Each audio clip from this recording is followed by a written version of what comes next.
Welcome, everybody. This is the Turning Point Fort Hays podcast. My name is Tyler Pricer. I also have with me today is, you want to be John or Johnny? Let's go with John. John Kuntz and Kyson Evans, right? Yep. Okay. Yeah, I should know everybody's names by now. I'm just bad with names. Okay. Like I said, my name is Tyler Pricer. I'm the president of Turning Point here at Fort Hays. And this is our first intro podcast. We're going to be sharing a little bit of our hot takes, let you guys get to know us a little bit and why we are fit to represent Turning Point here at Hays. I guess a little bit about me. I'm an engineering, design, and technology major at Fort Hays. This is my last semester, actually. So going to be handing the torch off to these guys. I am an AI solutions architect full-time as my job and work. Own a couple of businesses. Do some side marketing automation stuff. I don't know. There's probably some other things, but I'll hand it off to one. John, you got it? Yep. So I'm John Kuntz. I'm the vice president of the chapter here at Fort Hays. I'm from Northeast Colorado. I grew up in a pretty big ag-centric community. So, yeah, patriotism is just kind of put in your blood around there. It's in its veins.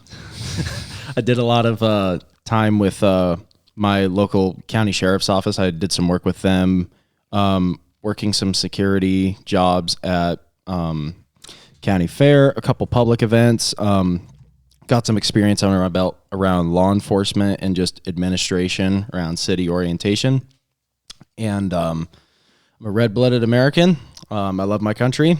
I'm a third-year student here at Fort Hays. I'm an agricultural major. I'll actually be a senior after this semester.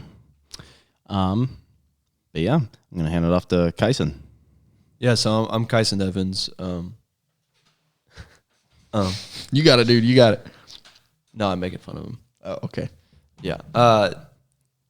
So I'm a digital media and journalism major here at Fort Hays. Along with, I'm a part of Tiger Media Network, which is our school's media outlet. And so I'm a photographer, multimedia really is what I do. So photography, video, sports writing, anything that's to do with sports. But videography is my main thing. So that's kind of why I'm here, just to be a part of a group that I think I can do good in. So this podcast would not exist without Kyson. This would probably Kyson, sound like we did this in one of our basements. So this actually is a basement, but it's not one of our basements. So today we're kind of just going through some things that have been going on our campus recently. Yeah. Figured we would address a couple of those things. We've got some guests lined up for the next couple of weeks. And so we kind of wanted to just address a couple of those things before we get too deep into a bunch of other stuff. So let's start off core values of Turning Point here at Fort Hays. Let's just go around. We are obviously 100% pro-life and pro-Second Amendment. Like any Turning Point probably chapter would be. I just want to make sure our audience knows what we stand for, so they know if they want to listen or not, to be honest. John, you want to add anything to that? Yeah, so basically my biggest belief in Turning Point USA is the United States of America is the greatest country ever made. Still is to this day, despite what people want to say.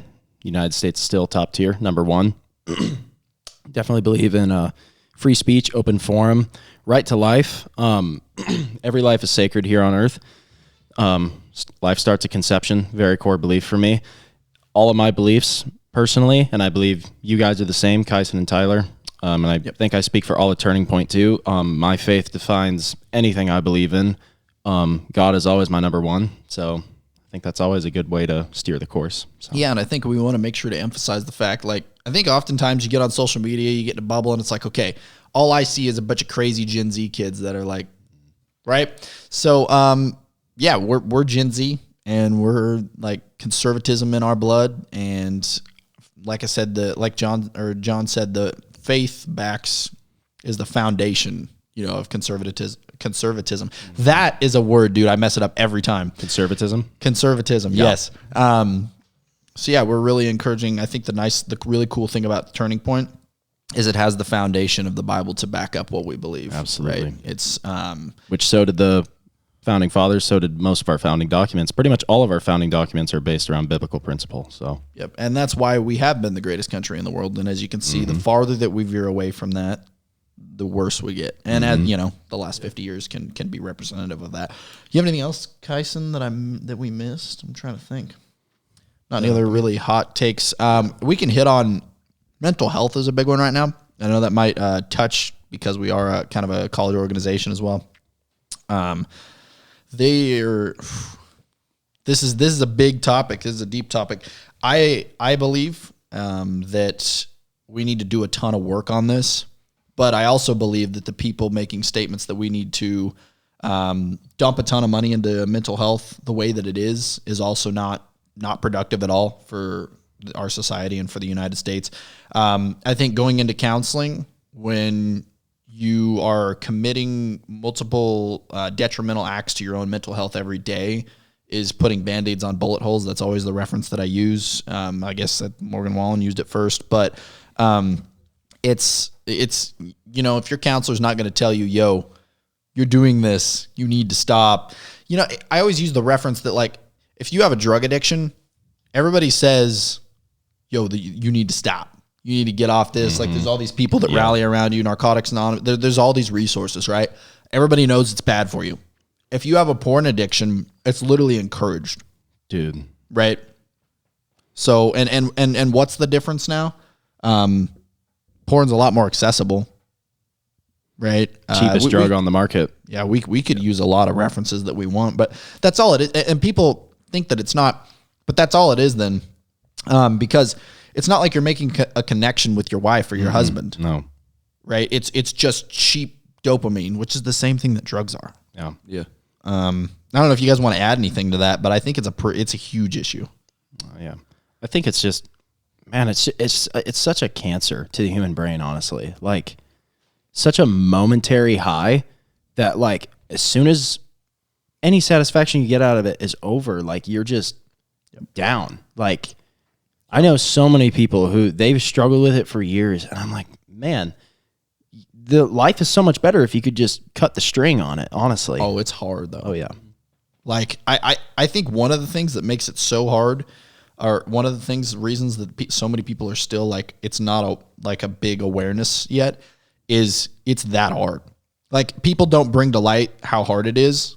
They're just like, oh yeah, I think it's just like any other addiction, to be honest. They're like, oh, well, you know, I'm not addicted to this. I could quit anytime I want. Said every addict ever, right? Well, and then it lines up with scripture. I mean, Jesus says to not to fight it, to flee it. And I think that's for a reason. It's so hard to combat it. Like, you're not going to. You just have to flee it. Keep your eyes on him. Well, and it's this, dude. Yeah. Like, people just refuse because there's such a branch now. You don't even have to go to the websites. Yeah. You can be scrolling on Instagram and they shove it in your face. Well, yeah, like, and people are always like, man, I'd love to see your For You page or your Explore page. And I'm like, man, what people don't realize is some people really do try their best to hide their eyes away from that, and it does not matter. Algorithm will find any way possible to embed it into your phone. Because regardless if you want to see it or not, for instance, if anything, it's like shocking.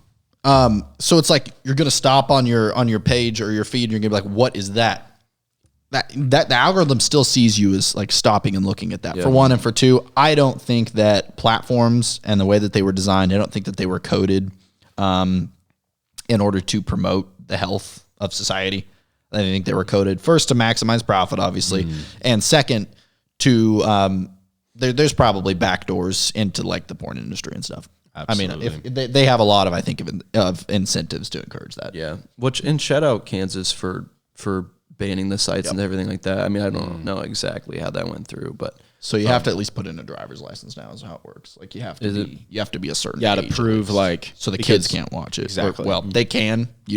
I'm sure there's tons of ways, but it's because, like, they don't want you putting in your birth certificate, but your driver's license is a valid form of ID that could verify your age. Right. And so if you can't validate your age, like, you can't get in. So yeah, and I know God, I don't know who I heard this. It was a buddy that said there's actually if you go to a website, there's some girl on there saying, like, your government voted to ban us and it's really hurting, you know, people are going on illegal websites to find it now and it's terrible. You need to make sure that you vote for this and that, is what, like, the message that pops up, I guess, whenever you try to, like, go, I don't know, access these sites. they are losing a lot of money, I'm sure. I'm Well, sure it's it's like billions. The promotion of sex workers by a large majority of population is insane to me. I mean, there's so many arguments that, oh, well, they're working the same living that you are. It's like, no, you're not. I You're don't actively understand living why in that You know how much money I'd make, profit bro? off of it. Like, if you're being real right now, you know how easy that is? Yeah. I don't respect it because do you know how easy that it?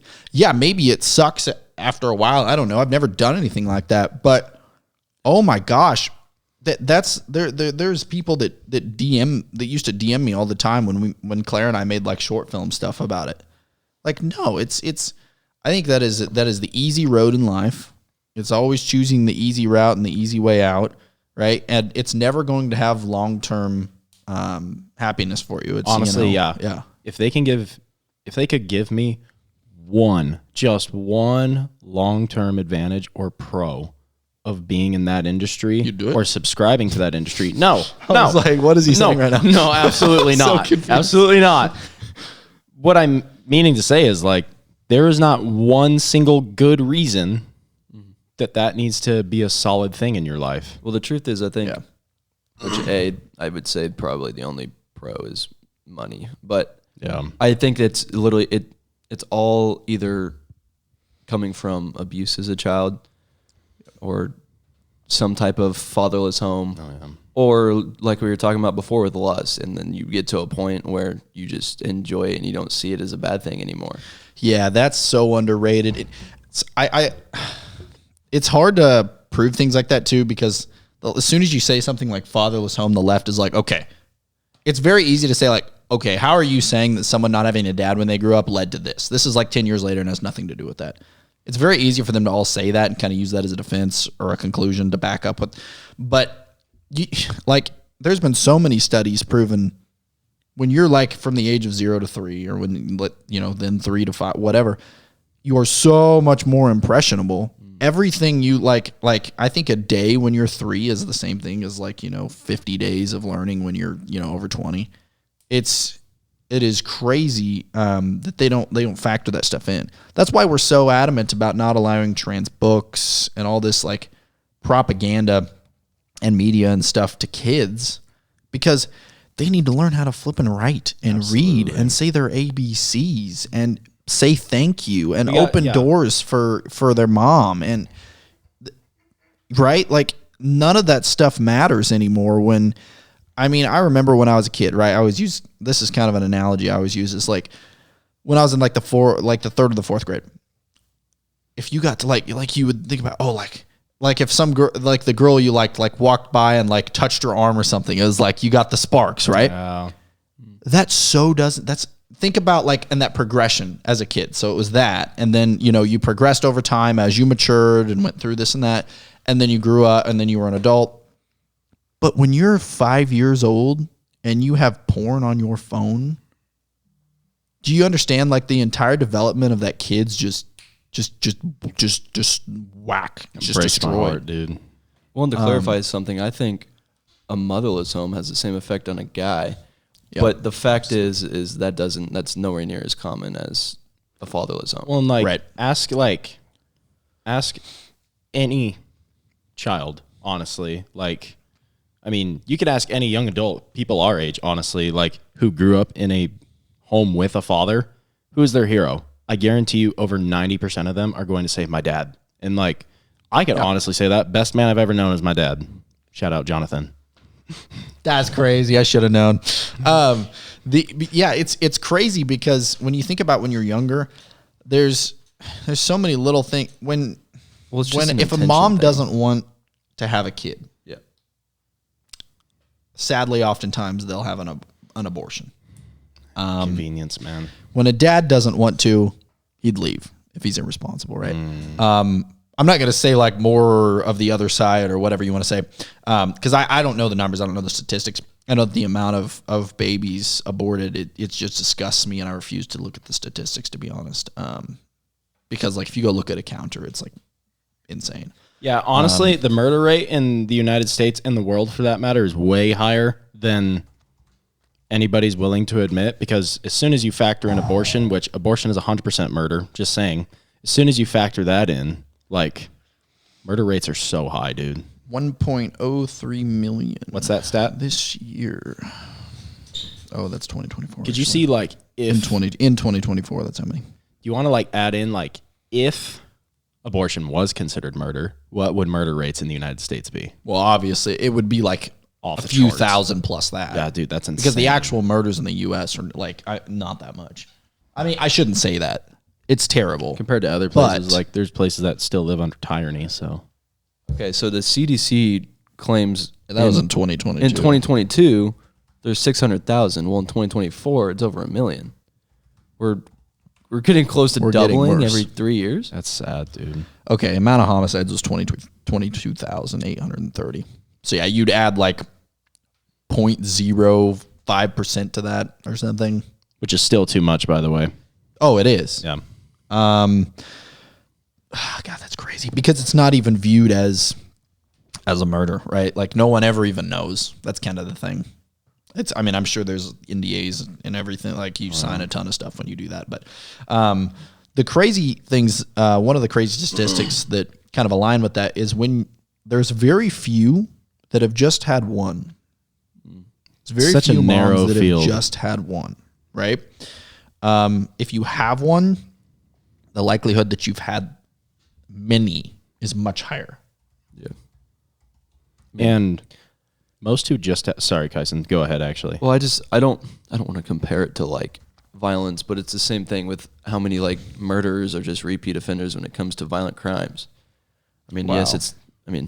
well, I will say like Similar in pattern. if you dig into like the process of like abortion, like depending the stage that it's in the womb, like if you take a look at the process of what it takes to abort a child, I would call it violent just because, and while that's very objective, it's very true. Like, I'm sorry, do your own research. I'm not going to say it on this podcast just because it is very abhorrent, honestly. I'm not impressed with it at all. It's disgusting that we allow that in our life and we call that Medicare. Or just medical treatment. That's so sick to me. And yeah, honestly, go look for yourself. It's very terrible the process it takes to abort a child. So about half were repeat offenses. So I think that speaks to the psychological nature of the women committing this. If people continue, like a lot of people say that it doesn't have an effect on the mom and it makes their life better, etc. Okay, well, you see a lot of, and I know quite a few of them as well, that like have genuinely think they enjoy it now. Yeah, I'd like to see a psych eval of some of those people. Yeah. And it kind of goes back to what Kyson said of it's like an addiction to sin. I think once like it's like the next bad thing you can do, right? It's like it gives you a rush, and that's another level of what's the verse if you don't even know what the evil is, how bad that is. Oh, it's Matthew, but well, it was Jesus, but you can find it, John. GPT is awesome. So that's a little bit, I guess, of our take on that. Kyson, do you have anything else you wanted to add? I don't. I mean, just to summarize, I think lack of attention results in lust, and lust carries into being a sex worker. To wrap that up, and then I saw a statistic today. I didn't look where it was backed up by that. 95% of biologists, when surveyed, came to the conclusion that life begins at fertilization. And Wow. I think, and it was like out of 5,000 or 5,500 or something like that. Granted, I don't know who did the statistic, the survey, what region, what demographic, no idea. But I think that's interesting that science continues to be backed up by the Bible and vice versa. So, I was having a pretty in-depth biblical conversation with two buddies of mine about 5 days ago now, and we stayed up probably till like 2 a.m. So this was like a 4-hour one of those conversation. convos, Dude, yeah. love those convos. Late at night, school night. It's not great for sleep, but No, but it rejuvenates the soul. So we were talking about that, and one thing I brought up, and we had a long conversation about this, was I find it interesting how much everything man-made. So let's go off of one thing, science. Like everything man-made within science. So like our knowledge, everything we know is constantly changing. We are constantly having to make additions to our own knowledge. But here's the deal: the Bible, everything associated with our faith, unchanging, does not change. Like rock. The Bible, the rock does not move, does not shift. It's always been the same. But everything we create is constantly changing. Even in our minds, like our opinions alone always change. And that's one thing too that I don't think spoke upon enough is like the amount of influences that your past experiences have on your perception of the world. And that's one thing that I always like to invite is I don't pretend to know what it was like for other people when they were raised or when they grew up. And I know how big of an effect, even referring back to not having a parent, or honestly having a poor parent. It's a big deal, and it's good. We have to just be empathetic, and we have to be understanding. There's a difference between being sympathetic, right?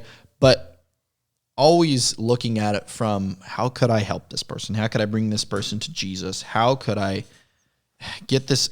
I used to struggle with this, and this is how I dealt with it. That doesn't mean that it's the same as what they're going through, but how could I help them? Maybe I honestly can't. Maybe based off of my past experience, I don't know. I don't have any idea what they're going through, and I can't speak on it, but I can at least share the gospel with them, right? I can at least bring them to church. It doesn't mean that you always have the best advice, because most of the time we literally don't. I wish some people would just stop talking, which is what we're doing right now. We're just sitting here talking. So, but you can just bring them to church, dude. Yeah. And like kind of segue kind of back into like the mental health aspect. It's like what we were talking about the other day, where I was like, mental health exists and it's definitely an issue, but here's the deal. What needs to change is promoting the victim mindset. Like it's okay to be at a low. It is okay, but you need to stop putting yourself down and not being willing to pick yourself up. Like you got to pick yourself up by the bootstraps and get moving sometime, man. That's the only way you're going to get better. You cannot just live in sin, for one. You have to repent. You're not going to get better unless you turn away from your old sin. I would like to say that I think we need to do better about that. It's not as simple as me saying, pick yourself up by the bootstraps, develop self-discipline overnight, go to the gym, whatever it is, right? I don't think we as conservatives do a good enough job of illustrating how you get there, how you develop that discipline, and I would tell everyone to pray about it and to ask God for guidance, but I don't feel like we do a very good job of it. It just starts with one thing, and it starts with developing that mindset of, I'm going to choose not to. Okay, my life's going to continue to get worse. And that's the thing too. I don't think people hit a low enough point. I think there's way too much assistance. You can live at home, sit on your phone, have rent paid for, have free phone service, Wi-Fi, all of these programs. What load, you don't have to become homeless is my point anymore. You don't have to hit that level of low where you're like, okay, whatever I've been doing is not working, and I have to choose to I have to choose to do it myself. No one else is going to help me. That's not a thing anymore, because someone's always there to save you, right? And I think there should be some sort of security, like parents and stuff. My dad always used this analogy. He's like, hey, I'm going to be there with a life raft on the boat waiting. I won't let you drown, but I'm going to watch you struggle. But there's only so many rafts on each boat. Well, exactly, too. Kicking your kid out of the house doesn't mean you're letting them drown. Yeah. It means you're throwing them off the boat and making them swim for themselves. And if they drown, you can be there with the life raft, right? If they need, and that's the other thing is kick your kids out of the house, bro. There is so many. I didn't know until, so I worked at Verizon last year. I enjoy technology and sales and stuff. And so it was great. The guys there were awesome. But I did not know how many people like still live with their parents. Like 40-year-olds still live with their parents. And even in Hays, this is Western Kansas. I don't know how big of it, like how much more of a deal it is in cities and It's stuff. just odd because it's such a blue collar corner of Kansas too. Right. How many do you think is in like bigger cities? You know what I'm saying? So, and that's not saying that maybe we're not in a weird spot here. You know, right? And it is a weird world right now, especially financially, especially for our generation. And I don't want to say woe is me or anything, but finances are hard as is. Like I get it, but again, like, man, don't depend on everybody else. Like you gotta be willing to make your own mark. Yep. Yeah, and there is a lot of it's kind of scary, and it's easy to become a victim when everybody says it's so hard, when everybody says it's impossible, when everybody says it's, my parents bought a house with a bag of potatoes or whatever, I'm not going to argue with that, to be completely honest with you. I'm not. Like, I think my parents were talking to me about, like, and I'm never going to give, like, specifics on things like this. But anyway, their mortgage is much less than anywhere you could rent somewhere in Hays. They have I think their house is very nice. I think it's like around 2,400 square feet or something, and it's got like a attached garage and everything. I think it's a 2-car garage and stuff. It's all, but anyway, and I think they've got about 3-point-something acres there. And their mortgage, like I couldn't find a dump to rent like a 300 square foot 1-bedroom apartment Cardboard to rent box. for that. Yeah. I could get roommates maybe and make that happen. But that's freaking crazy. So I think one lesson that I've learned from that too is all the people that continue to say, oh, it's going to crash in the stock market and the housing and all this. Okay, it has crashed before, but guess what? Guess the boat that we are in right now. It continues to go up. So I don't necessarily agree with the people that say, oh, I'm just waiting for the crash, I'm don't ever buy stocks because it's going to crash. Like, it's been going up way too much. Like, that's fine. Let it crash. Save a bunch of money so that you can buy more on the crash. Yeah. It's like, don't ever eat. You're going to choke one day, so just don't eat it all. Exactly. It's not going to, I'm just telling you, let's say it crashes, and let's say houses go down half in value. In 10 years, they're still going to be double what they are now. So you might as well just live your life in the smartest way that you can, making the best decisions you can right now, and then move forward from that. Because, yeah, I mean, if you sit and complain about how expensive the houses are now, just waiting and hoping they're going to get cheaper, you may get lucky and be in a position to buy a house right when everything crashes. But news flash too, when stuff crashes, people get fired, businesses go out a bit, like people don't buy things, and you don't honestly make a lot of money unless you're an employee, and then the business kind of has to pay you or fire you. But anyway, that's just the take on that. I believe that it's going to continue to go up, and you might as well just try to find a way to make more money, to be honest. I mean, there's more money out there. That's the reason that it's going up. Or live in a place that's more, if you can't afford to live in New York in your $5,000 a month, 100 square foot apartment with the flipping bunk and your microwave to cook your ramen, keep you warm at night. You could get, okay, what do you think in Hays, $1,000 a month, dude, to have something all right? Nice studio. That's all I know. Yeah. Like, to have a decent apartment. even for Kansas City, I mean, I know it's way more than Hays. It's probably like 2,500 are or something. insane. Yeah, but you can find something nice for the same thing. Unless your life is improving that much more by you living in New York. Right. And I understand some people are like, hey, well, I make $5,000 a month here in New York at this McDonald's in New York, and I would make, $1,200 a month at the McDonald's in Hays. Yeah. I get that. At that point, you just got to kind of look for a better job. Yeah. I mean, or work more. I do think you always have the cheaper you can possibly make your monthly expenses is always better, because at the end of the day, if you get a dollar raise on your $1,200 a month, let's say you're making, let's just use an easy number, $30K a year. I know it's a lot more than $1,200 a month, but let's just say you're making like $3K a month or something like that. You're making like $2,500. So if you're making $30K a year and you live in Hayes and you have $1,000 a month apartment, you're honestly fine. I think you're fine. Like you can a used car. You don't need to go buy a new car.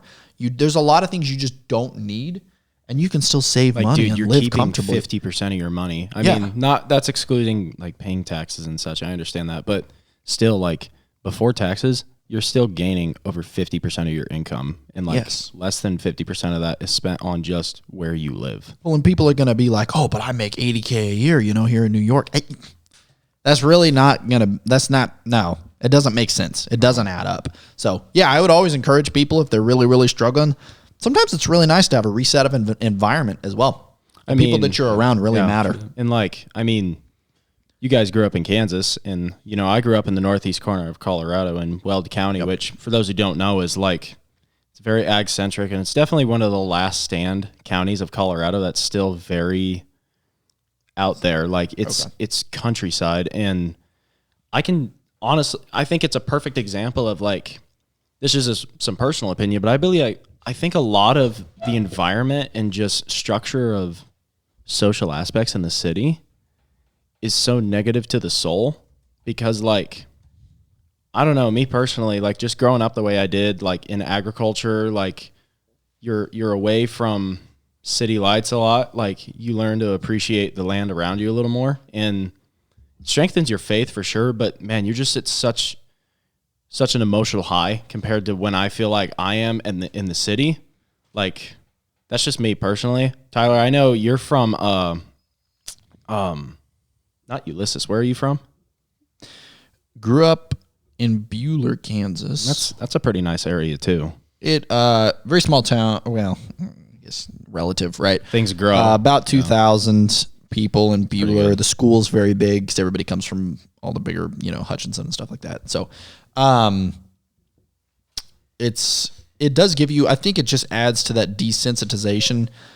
If you grow up and there's not a lot going on, you learn to appreciate. You have to, first of all, you have to figure out how to have fun with sticks as a kid, right? I mean, you have to have imagination. You have to be able to, and when you get, and you're in the city, I had a friend that actually was here in Hayes, and he came from Wichita, and he's like, God, there's just nothing to do here. There's just nothing to do here, because there was always stuff to do, like in a bigger city or Wichita or something too.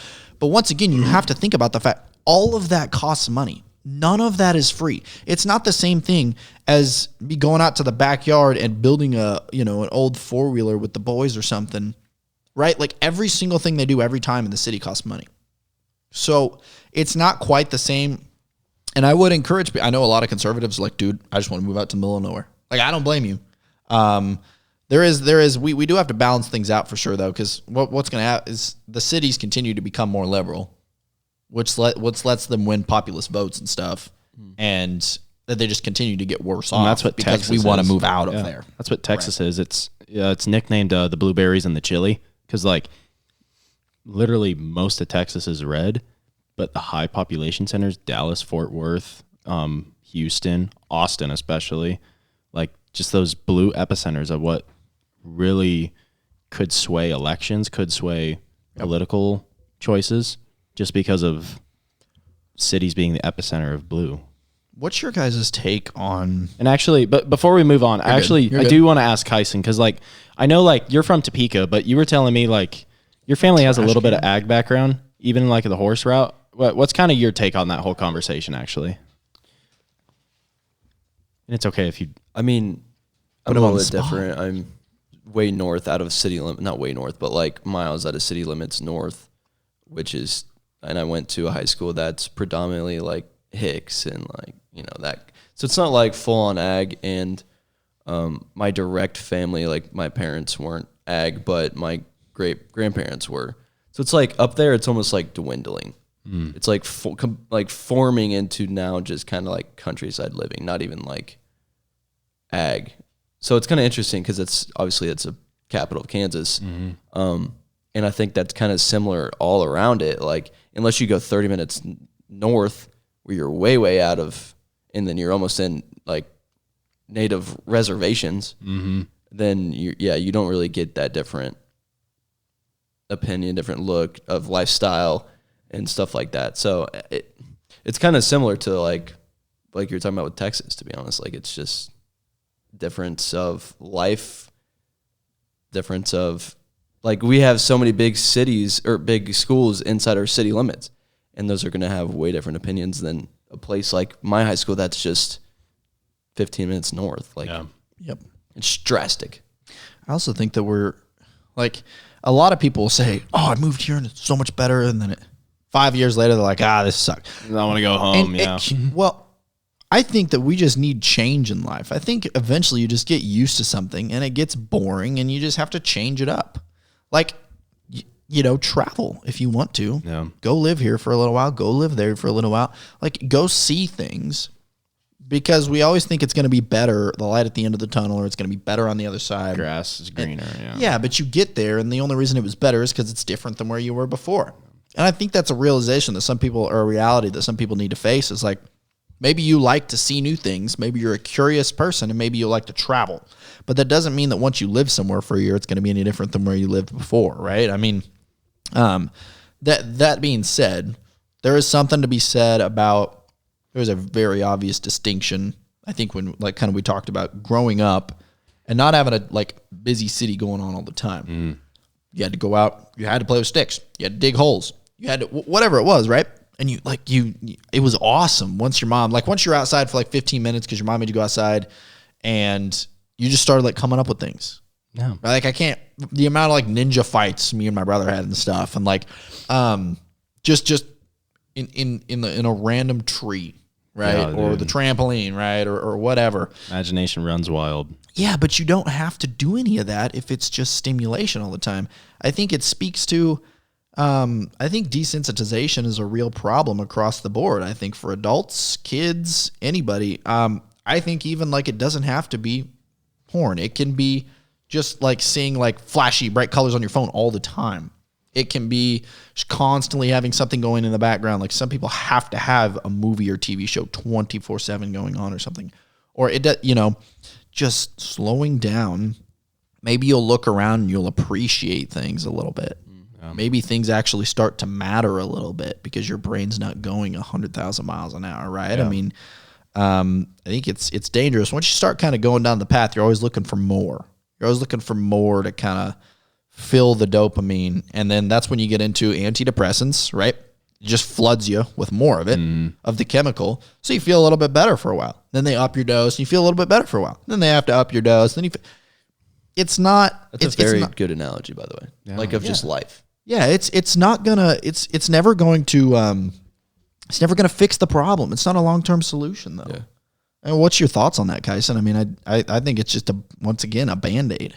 I mean, and you spoke good on like stimulations, like even people that are addicted to vapes and like nicotine, like it's the same thing. You're just stimulating your brain, your nervous system, whatever you want to, whatever.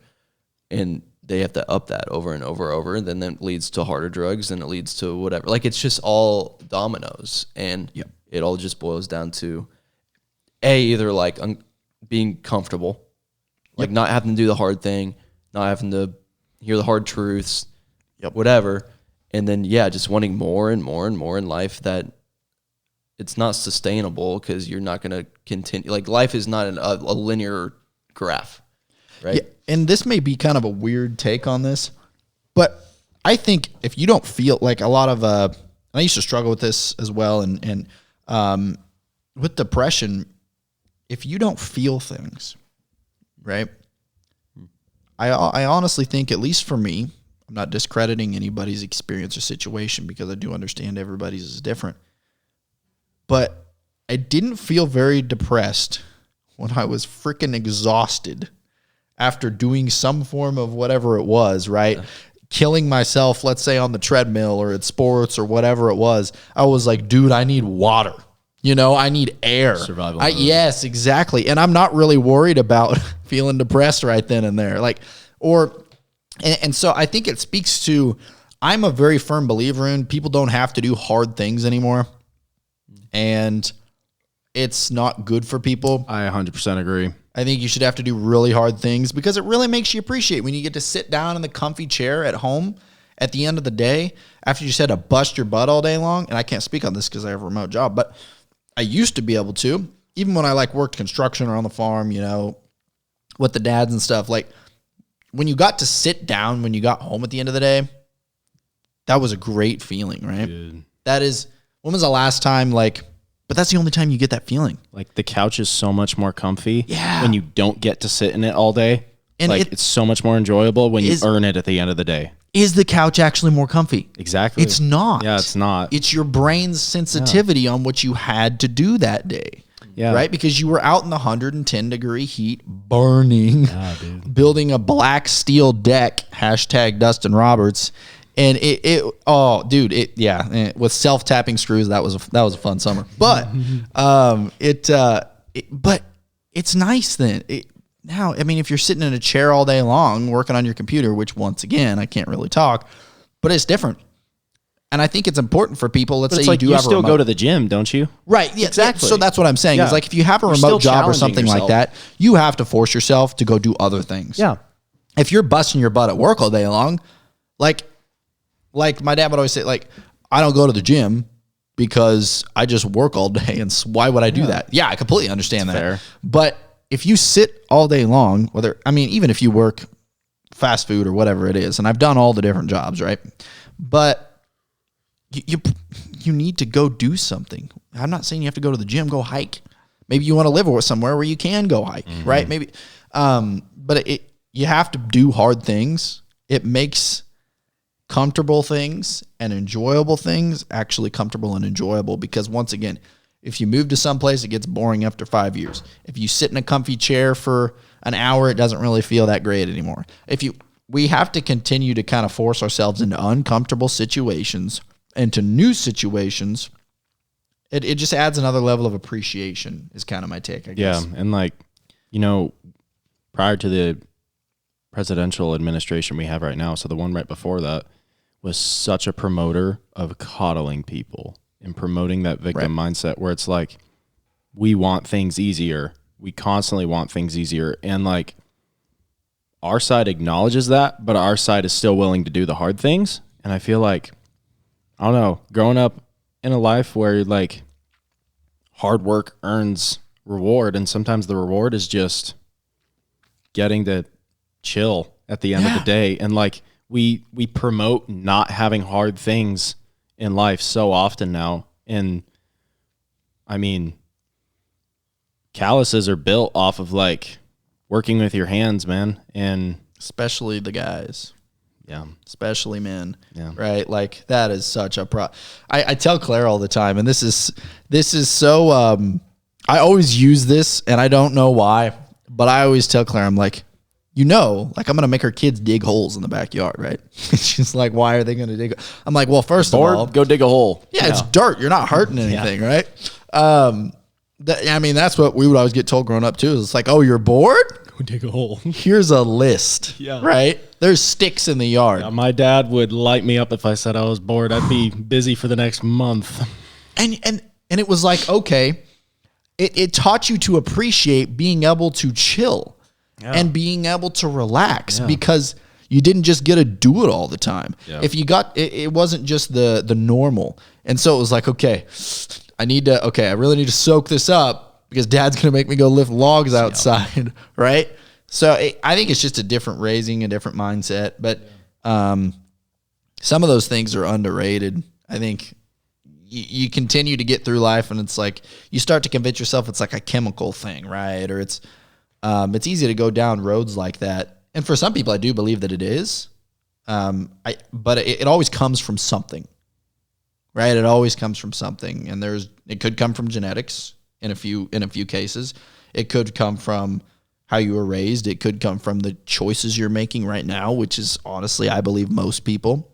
I don't think I'm going to use this. I don't think if somebody goes out and in the 120-degree heat all day long, and not because they like it, but because that's their job and they force themselves. Yes, it sucks. Oh. And then you get home and it's like you sit back in the chair. In the AC, and they feel great just with that. But then you have another situation of a person that, let's say, works from home all day. once again, I'm kind of just trashing on myself, but let's say works from home all day and just is kind of has to up antidepressants, continues to have to, like find stimulation, phone, porn, whatever it is. And it's like nothing feels good. Nothing feels like anything. And you're getting all the things that other that guy that went out and worked in the 120 degree heat all day, he's like, dude, it'd be so great if I just got to sit in the house all day, But this person is getting to live that life, and they're unhappy as ever. And so the lives that we have created for ourselves of being able to work remote, sit at home, it's not working out. I think we need to make some changes, or we at least need to make sure we prioritize like gyms, exercise, forcing yourself to do hard stuff. Maybe it's not even the gym. Force yourself to do something super hard that you don't like to do. Work your brain, that's what you used to have to do at work.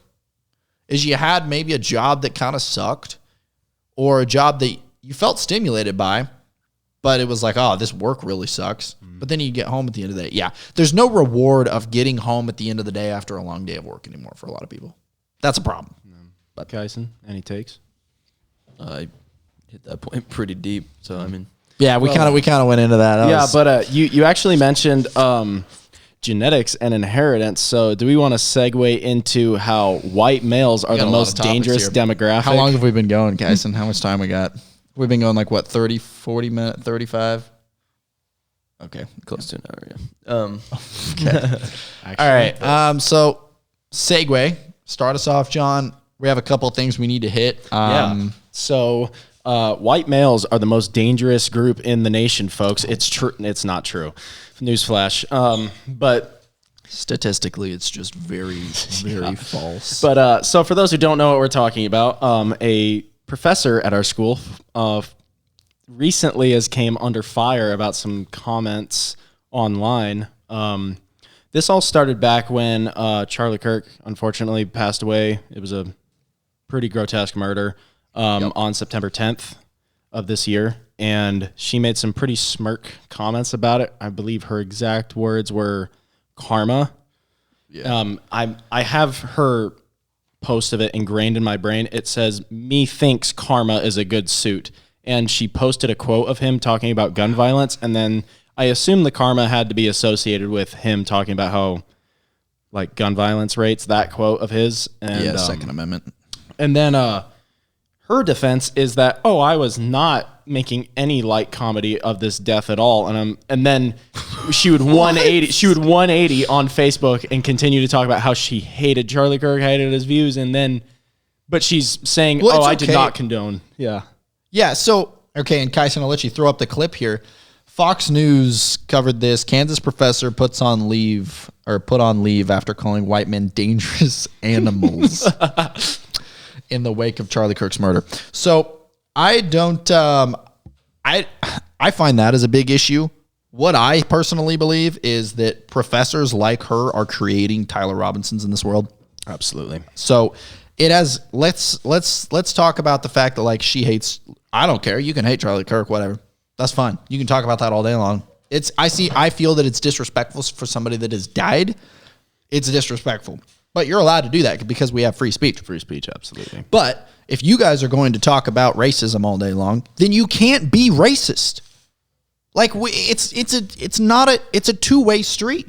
You can't say we are dangerous animals. Oh, but white men can't be racist. Right. Remember that post that got tagged on us? Yeah, it's absolutely crazy. The post that she reposted was Charlie saying, "I think it's worth it. I think it's worth, to have a cost of some gun deaths every single year so that we can have the Second Amendment, right, for tyrannical government." Which is the quote that was being picked apart by everybody that was trying there. Right, and she says, "Me thinks the word karma is appropriate." That's the post, yeah. Yeah, so which her Facebook is taken down now, by the way, yeah, which is unfortunate because, oh man, it's not like there was tons of evidence there to back this up anyway. It's not like any of that was there. Yeah, no, there was a whole fury of it, folks. Yeah, like, not even relating to Charlie Kirk. There were some really wild takes on her Facebook. Let's disregard everything having to do with her not liking Charlie. let's just say she's a random person. Just wipe that from your brain. I know that's probably we're coming at it predisposition thoughts, but if you wipe that from your brain, you're just to talk about somebody that is calling a certain race dangerous animals, somebody that is actually personally messaging students on social media for what they're posting on their personal social medias. Hi, ... I'm not going to share that information, personal information. I plan to share your name with the detective that I'm working with. Haha. You're harassing students on their personal social medias because of what they're posting. So you're involving them in a law enforcement case that they likely want nothing to do with? Yeah. That's ridiculous. Like you absolutely cannot. There is no, and that's a screenshot from a student. And there's a few other things I'm going to read off here. By the way, quick note, for Turning Point USA, we have a open forum on our associated with our chapter. If you have any story or any like details, if you were a student personal in our class, details or any anecdotal evidence, please come forward to us. You can remain anonymous. We absolutely do not mind. It's an anonymous form. Yeah. I can't see anything on here other than what they type in the box. Yeah. So, well, just to give a point before we go into these, right? We take away everything, right? Go ahead, Kyson. We take away all. What? No. Okay, yeah, keep talking. Keep talking. We'll cover it in a second. I think my bigger problem with this is the fact that she's a doctorate and a professor for psychology. Yeah. Your entire job is to not only thank yourself, but to teach others how to do so. Exactly. And you're blatantly doing that wrong. Yeah. Tell them how their mind works, and you get to foster that behavior. That's crazy. Like that part, I think that hit me more than anything she said about Charlie, which was kind of surprising for me because it's like, be careful with my words. Yeah. Yep. That's the entire point of psychology is breaking down why things are the way they are, pattern recognition, and we're just going to go against that. 86% of psychologists themselves are in therapy. 62% identify as depressed. 48% have confessed to going into psychology to understand or correct their own mental disorders. Which I'll tell you what, I've heard Teach that the kids, so guys. much. Let's have those guys teach our kids. I've heard that so much growing up. That's insane. People that have trauma, they want to become a psychology people, but Yep. but the problem is like, Well, they want to fix themselves. yeah. Well, Self-medicate. fix themselves through others. Well, you're not helping that person. For me, like personally, I don't think that's helping that person because you don't have a different viewpoint than them, which I think is important, and B, you're not attacking their own situation in a way that isn't, oh, I feel for you. Right. So it's just, that's always kind of irked me with people that have had hard pass and then they want to go into that.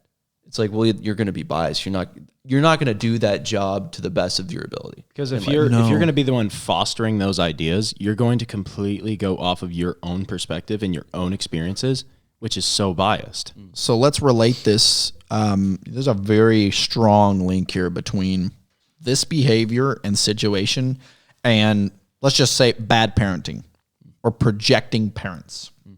If you haven't figured out your own stuff, a lot of times those parents are the ones that project all their crap on their kids, right? Or overcorrect the living crap out of them or, whatever you want to say. You becoming a psychologist so you can fix your own mental stuff. I understand wanting to go to therapy and wanting to learn more and things like that. But if you haven't figured it out, I think you should at minimum have to take massive psych evals before you're allowed to become a psychological professor or a therapist or anything like that, which maybe we do that. I don't know. It doesn't really seem like we do for sure. If you are projecting everything onto your kids that you did wrong or that you feel like, let's say you, based off of your childhood, you're depressed. Let's just say that's possible. I don't really think that, I think you can fix that, but let's say, so you're doing everything in your power to make it so that your kids don't do what you did when you were growing up or so that your kids don't become depressed. And in the process, you're probably creating depressed kids, right? As soon as you see something when they're like 5, you get them on antidepressants, or something like that because you didn't get to experience high school to its fullest extent because you were depressed in high school. So you're getting them. And then you're creating dependent antidepressant kids or adults that are like 20 years old that are on a 4X dose of, I don't, whatever it is, Lexapro, something like that. Yeah. And like that is the exact same behavior and attitude that you see with like these psychological professors and things like that as well. I understand they have a deeper understanding, but it's just a massive projection of your own crap. Like, it's sad. To touch on that, we got some anonymous things from students here, actually. And I'm just going to read this one off. So we did get a couple people that liked her, actually. And then, but most of them, here's the first one. What I had observed from Dr. Chance's class, I'd like to discuss the professional appearance expected of staff, as there's a perception that the teacher's attire isn't always in line with our standards for an educational environment. Professional attire helps establish the teacher as an instructional leader, not a peer. Okay, we don't have. Dr. Chance is more focused on maintaining a status of being hood, black, gangster, and from the South. I don't know that we should say it. That's what the student said. I would love to provide exact examples, but I am fearful of my college's retaliation against me for voicing these concerns or for telling the truth about their own professors. Heard it here, folks. And this is a very, very, this would be the best college. That's scary. Others are so much worse. I mean, I have pride for my school. I would argue it's the best school in Kansas. That's my opinion. That just goes to show, like, even this one. Yeah. Another example, this student goes on, another example of inappropriateness within classroom is at the beginning of the year, Dr. Jantz provided an icebreaker for the entire class, to get the class engaged, and asked along the lines of, quote, what is one crime you would choose to do and if you were able to get away with it? While students came up, with standard answers such as robbing a bank, shoplifting, travel, things like that, right? Travel forever. Chance stated, in quotes, she would bomb the Trump building and IRS companies in regards to debt. Yeah, she's totally unbiased, guys. I would like to state that this is inappropriate as an icebreaker answer in a classroom setting, is what the student said. That was the end of it. So once again, we're getting to the fact that this has nothing to do with Charlie Kirk. No. This is somebody that should never be a parent and never teach students until I think we should come up with, as a society, rehabilitation, whatever you want to call it, and a standard set of tests that you can take to be able to become a teacher again, to be able to become a parent, things like that, that shows that you're mentally sane. Because otherwise you're just raising and you're just destroying the next generation. You're literally destroying the minds of the next generation. And there's so many grade school, high school teachers doing this to kids. By the way, listeners, please, if you have not read that Fox piece yet, please go look at it because it shows her own words defending herself, and she has every right to defend herself. But I would like to point out, she talks about how she is unbiased in that piece. Clearly she is. She just talked about bombing a Trump building. And I'm like, whether it's Trump or it's Whoopi Goldberg, I don't care. Like, you don't talk about bombing anybody, dude. That's and this doesn't even violence. have anything. I'm sorry. This doesn't even have anything to do with like conservatism or there we go again. Conservatism or being Democrat, liberal, Republican. This has nothing to do with that. It's so irrational, and I think she's psychologically halfway insane. Her solution to her debt is to bomb the IRS. First of all, that's not really a building, but second of all, this just speaks to like the irrational nature. That's these people's solutions for things like this. When you get filled with this amount of hatred, irrationality, evil, your solution is to kill people, commit violence, bomb things, commit arson, whatever you want to say. That's the only solution these people can think of. They're just filled with hate. And there's once again, they often align on the left because it's encouraged. But this is crazy. This has nothing to do with Charlie Kirk. No. So, I mean, they better not say this has anything to do, or like, oh, we're trying to get her fired because, or like we're trying to, like we want her fired because of what she said about Charlie. She should never teach kids. Yeah.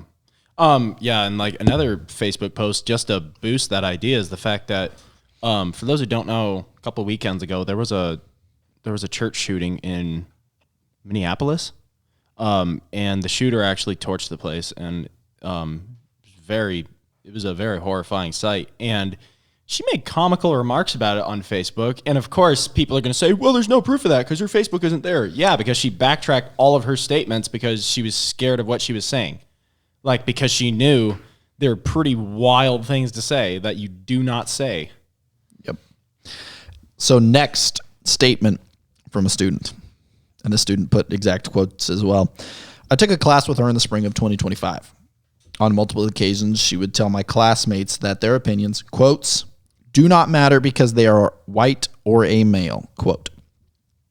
So I think a lot of times in classrooms, especially if you're not talking about your political opinions and you're directing it towards students, classrooms should foster a conversational environment to where students are able to express their views and opinions, check themselves with facts, learn and understand. If you're not even able to like talk in class because you're white male, because she's going to tell you that you do not matter or your opinion does not matter because you're white, or what are you doing to people or kids? Like, all you're doing is portraying that you're just like, you're off your rocker. You're off the rails. Yeah. Okay. So this student says she would assign so much work that I would spend almost 4 hours on one assignment in order to turn it in on time. She would then choose to not grade any of the assignments because she claimed to be too busy, but then would not give students a chance to correct or explain as to why she would give them poor grades, not taking into account some students were taking 15 credit hours, working and involved in other. Okay, well, that's teaching style. That's just college. She would never respond to emails. Okay, so as a professor, it's just sounding like she's just not really good at her job. Yeah. So that obviously, like, if you're not good at your job, you should get fired. She incorrectly entered my grade into Workday, and when I asked her to fix it with evidence, screenshot that the grade was incorrect, she told me that my discrepancy was my fault. I am tired of typing, but at the end of the day, I hope that proper repercussions are taken. And so it really just it's sounding like she's just a terrible teacher. Yeah. And normally, like, if you're really bad at your job, management should get rid of you. That's how those things work. But I think in schools, you don't often, interact with your managers that often. I just have a big problem with her as a psychology professor not creating an environment where everyone is free to think, free to express, free to find reasons they think the way they do. Like, that part just irks me the most, to be completely honest with you. Like, it's just, and I don't want to say that whole grade thing is suppression to one's person, right? I'm not saying that, but not working with students over just ideas and basic personality, and I don't even know how to put this into words, like just refusing to let them talk. Like, yeah. Like it's suppression of thoughts, and for me that's unexcusable, especially at a college level. Yeah. Like, you'll get high school teachers that are the way they are, right? Yeah. And but at a college level with a doctorate, that part alone, I'm not going to not say something about that because it doesn't make any sense to me. No, it's crazy. It just, the fact that if she wasn't a teacher and she somehow was like a big top dog, manager, CEO or something like that at a business, and she was just like one of those people, do what I say, don't ask questions. Okay, an argument can be made for that, but your entire job as a teacher is to foster students to think, to learn, and to express themselves so that they can be curious, to condone curiosity. Like there's just no part of her job that it sounds like she's doing remotely adequate. So, we can disregard everything else she said, that she's a racist. Take all political context out of it. She honestly just seems like she's not good at her job, and she's happy with how she's doing her job. So. Right. And she's using it as a platform to brainwash kids. This is where you get into like, should certain people, this is crazy. This is kind of a conspiracy theory. Should you like a lot of people, let's say you learn psychology so that you become a psychological teacher so that you can trick kids and train their brains into thinking things that you want them to think, or so that you can change the youth of the U.S. or the next generation. Sounds like the media to me. Yeah, and the logical answer is no. And yeah, absolutely media. Right. Oh. Well, and you know how many like psychologists these media, agencies have. I mean, every news network, right? All marketing is psychology. Yeah. I mean, Kyson, you could talk on that too. It is every flippin' color, font. That's why AI's generation's huge, is because it's all just bright and pretty. That's why TikTok just every 2 seconds. That's why, yeah. Anyway, neon signs were a thing. The only other thing I wanted to touch on is great. Felt pretty good about our article that was released on Hayes Post. Yeah, it did great. I know they posted a ton of things on their Facebook, but I was scrolling through and I found ours, and wow, way more engagement. Yeah, like 600 times the engagement of most of the other posts as far as likes and comments and this and that. Did amazing. And yeah, John, if you want to get the actual like count or something, it was. I thought that just shows the amount of people that are for what we are doing here in the community, here in Hayes, here in Kansas, that are not, crazy, and that are the conservatives and Christians and people that stand for Turning Point around here. It's awesome, honestly. Still finding it. You good. Interesting take, by the way. Do you think AI is a male or female? Has anybody ever asked you this question? Have you ever asked AI? Ooh. Yeah, I'm sure that it would say I am no gender or sex. I'm I have actually asked it before, and it says, I do not have a gender.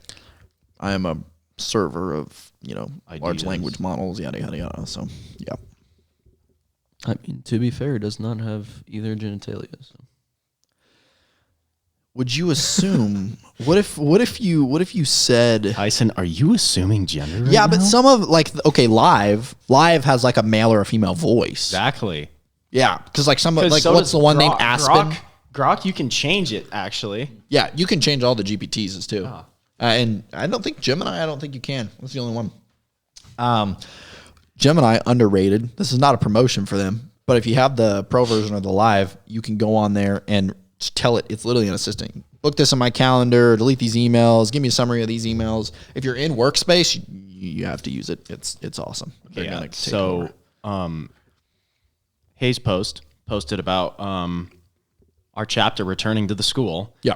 We had 1.3K reactions to it, 54 shares, which I'm not throwing shade or statistical fact about this at all, but that means something on Hayes Post. And go look at they post a lot, but our article did awesome, and I'm sure that for them that was great. It looks great for us. It adds publicity. Hopefully, you can get people excited about some of our upcoming events. Absolutely, I'm really appreciative of them wanting to write an article about us. Yeah. It's that it just kind of shows that people want what we're doing. People stand for it, and people promote us, and yeah. Yeah, and just like we posted on that post, like anybody that wants to show support or raise questions and they just want to know more about us, follow us on Facebook and Instagram. You'll know plenty about us. Also following the main Turning Point USA page on Instagram and Facebook, because that's what we are out here to represent. So go follow us on Instagram at TPUSA_FHSU. And then obviously you're just going to search Turning Point FHSU on Facebook. All of our details, I got everything optimized, is on all the pages. So just go hit us up on Instagram to keep up with events. We have an upcoming event on Tuesday. It's a hot takes event to engage students and community members. Essentially, we're going to have a few mics set up. I'm going to go up and probably present a couple of hot takes, and then we're going to give students and, like I said, community members the opportunity to come up to the mic and say their piece argue with me if they want. And John and Kyson are going to think of a couple things as well. And we're going to, I think it'll be really cool. I want to give kids the opportunity to just engage back and forth in conversation, realizing like, hey, I'm a person and you're a person. Really just trying to carry out a little bit of what Charlie was trying to do, to be honest. Yeah, because, man, open forum is so important, and especially in a society where we've dehumanized nature so much, man. Like, Main goal of this year, humanize the campus. Yeah, exactly. I mean, just look at current events like Charlie Kirk being assassinated, horrible as is. I was more appalled by just the reaction of it, man. Like, I expected there were going to be a couple loonies out there, but, man, if this were President Biden, who I very much dislike, if he were murdered in front of the whole world, I'm not going to lie, like, I would not feel any happiness. Target. Oh yeah, I would not feel any happiness about. I would not go to Target, but I would not feel any happiness about that. Like that's a sacred human life, man. Like, and yet the roles are reversed, and people are just making some really irregular comments, man. Like these are wild statements. It just shows the group of people, that have been around the whole time, the group of people that rioted, the group of people that are violent, the group of people that are causing.